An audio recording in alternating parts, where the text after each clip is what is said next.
नमस्कार मित्रांनो, मी महेश येवले. आपण गावरान कुक्कुटपालन करतो. तर हे बघू शकता, पक्ष्याला कोराचा आजार झालेला आहे.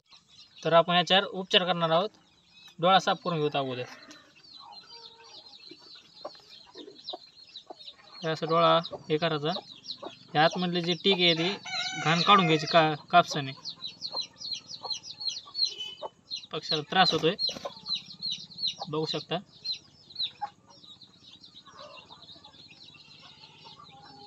अशा प्रकारे टीक काढून घ्यायची अख्खी घाण ती कापसाने.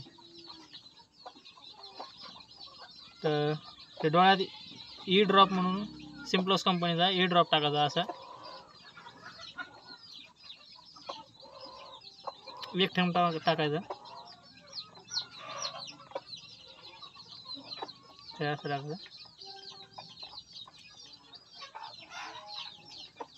तोंडात एक थेंब तुझ्या 200 टाकायचं.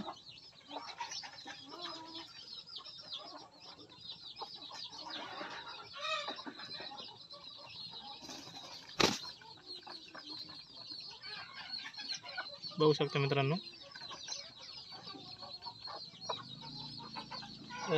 औषध पाडलेलं आपण त्या पक्षीला असंच लगातार 2 ते 3 दिवस द्यायचं. कोराचा आजार नीट होतो. धन्यवाद.